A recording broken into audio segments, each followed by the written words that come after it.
Hello trainers, Ganeto here, and today we're diving together into Open Great League with one of the best teams that you can actually use. So this team initially led me to Veteran, and I think that it can still work. So let's see what we have here, because at the back we have Swampert and Lantern, while up in front Pidgeot going straight for those Brave Birds is just gonna steal all the spotlight. So I think that Pidgeot as well is gonna be one of those Pokemons that you do not have to bait with the Feather Dance for the debuff. Just go straight for those Brave Birds and you are not gonna regret it. Just go for Feather Dance whenever you feel like your opponent will definitely seal it. Otherwise, go with your Brave Bird and then you can easily clear that debuff with your Lantern. And most probably you want to do that because not only you will clear that debuff, but also you want to draw out something that your Swampert might be afraid of. So with that said here, I'm just gonna get to the Feather Dance because I'm expecting a shield, but also they have a Lantern with Water Gun, which is also great news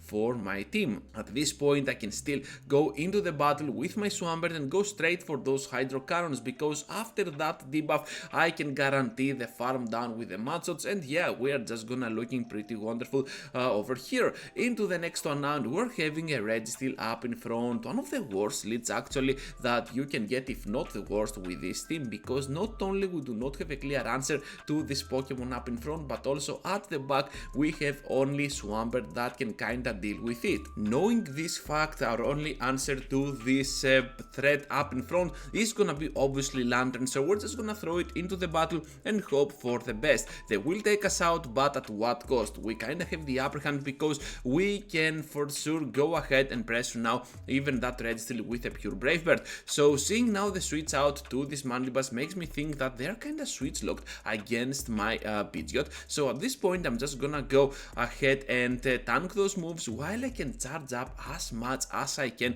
and then go for that Brave Bird. Hopefully here we can take out pretty easily that Mandibuzz if they do not block. So down they go. Charizard returns into the battle, so the battle is definitely not over yet. That extra wing attack that they just farmed down might actually be the key towards their winning scenario. Knowing that, we're just gonna go straight for those Hydro Cannons to grab those shields as soon as possible. We know that they still have at the back the Registeel, so all we have to do here is to go straight for those Hydro Cannons and just hope that they will not catch the move on the Reggie. Most probably after the back-to-back they will not switch out, but they were counting. Hopefully though we can go for the undercharge after we see the switch and then completely farming down. They need one more wing attack to get there, but to our good fortune we are also there to that Hydro Cannon and we can grab that easy victory for our team. I might have said easy for our team, but yeah, it was not that easy at all. All we had to do is to not let them catch our move, but it happened. Anyways, right into the next one now against a Mew. We need to respect the damage from a potential Wild Charge, and this is one of the few scenarios that I decide to go for the early shield for my Pidgeot, and then we see the switch out to that Dugong. Good news here is that we can tank a whole Drill Run while we can get out of this battle with a lot of energy to spare. So one Thunderbolt will put this Mew at a point that the second move, actually the Surf, will be more than enough to finish it off, so we can start threatening those shields around. So at this point they will have to get to the Wild Charge, otherwise with the Surf, if they have it, we're just gonna go to another move and they would not like that at all. So expecting that move, we're just gonna get out to our Pidgeot, and of course this Brave Bird will get unshielded once again, and that's why I'm telling you, just go with the Brave Bird, you are not gonna regret it at all. Anyways, into the next one now, and we're having this Umbreon on the switch. So obviously not the best switch for our team. We do not have a clear answer to this Pokemon, and in the long term of the battles it can beat down when shields are up even our Swampert. So yeah, we have to take note on that Pokemon. However, we have to count on the lag here. Are you kidding me? What is happening, Niantic? I cannot stand those freeze frame rates. What what is happening lately. So please write me down in the comment section if you encounter problems like this, because I have a brand new phone, I also have the best data service available, or even when I play from the Wi-Fi, I don't know, still happens every now and then. So anyways, able to farm down even after all that lag with my lantern, and we can still reach to the earthquake for big damage on the Sableye. To be honest, I was expecting them not to shield because I was having the best lead against this ghost type, and now at the back they have the Azumarill. So Azumarill is just gonna go to town with its bulk, but to be honest, when we have two shields, all I have to do is to just go with the feather dance once, and right after I can return to the battle with my Swampert, and I can just obliterate down this threat. So they have to call the bait, I believe here, that's why I get to the earthquake, but at this point I'm just gonna go ahead and land it, and right after we can easily force the top left, I believe, or are they just gonna stay in all the way? No, they will try to catch the move, but I was about to farm down all the way anyways, so yeah, that's gonna end up in a solid victory for our team.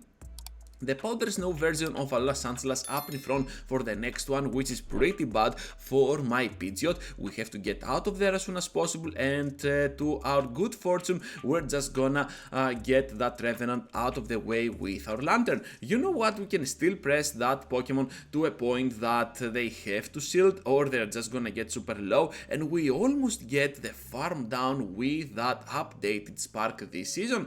So that was pretty close, So anyways, now we're gonna return to the battle with our Pidgeot. We're gonna farm down, but of course we get not so much energy, just one wing attack worth of energy, and right after they have their Sandslash. So this is not looking that great. If they had Shadow Claw on their Sandslash, perhaps we could be looking at a different scenario here, but with Powder Snow, are you kidding me? This is not looking that great at all. So at the back they have the Sableye, and I'm gonna get to the bait, which is obviously a mistake here. If we could go here for the earthquake, perhaps we could have had a chance.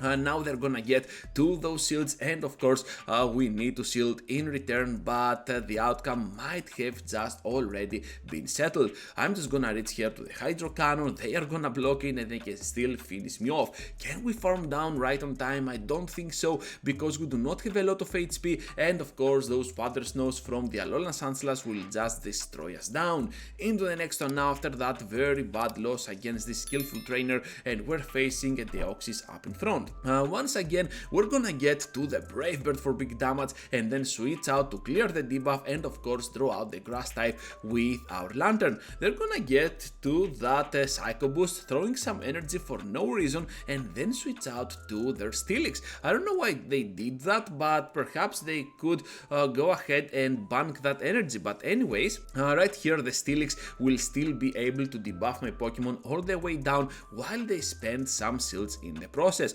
So they really are counting to that Steelix since they have seen my Pidgeot, but I of course have a Pokemon like Swampert at the back. I cannot bring Swampert though into play because they have a lot of energy, so instead I will just bring into the battle my Pidgeot in order to try and completely take all that energy into my big bird here, and of course we need to sacrifice a shield in the process, which I'm pretty fine to be honest with.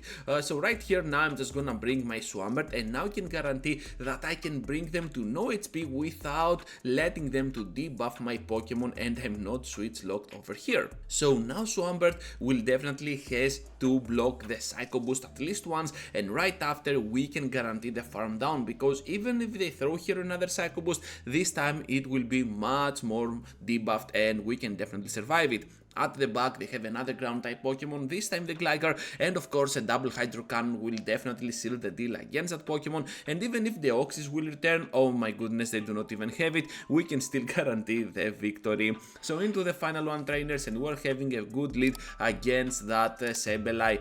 This is looking pretty wonderful for us, we can still reach to the Brave Bird, and of course at this point we can also survive the move. If they could throw after my Brave Bird, I would block, but here before I get debuffed, I'm just gonna go for it. They are gonna let that go through, and of course this is absolutely awesome for us. I want to clear the debuff as soon as possible, so I have to bring my Lantern into play. To my surprise, we can still survive the earthquake, so here comes now the Surf for some cheap damage.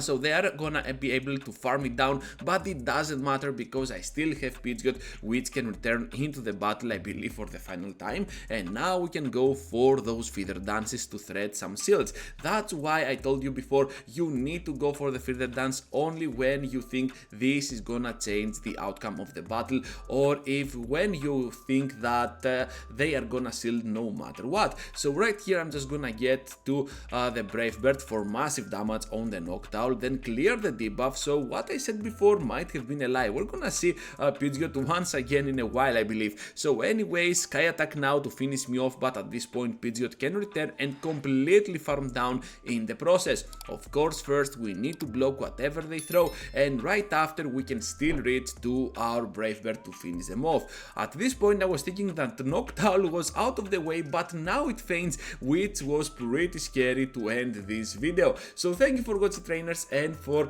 staying till the end. Just be sure to leave a huge like before you go, and please consider subscribing to my channel because more than 70% of you haven't subscribed yet, and right here I have 2 videos for you to check out, so feel free to check them out, and I will see you all into our next upload.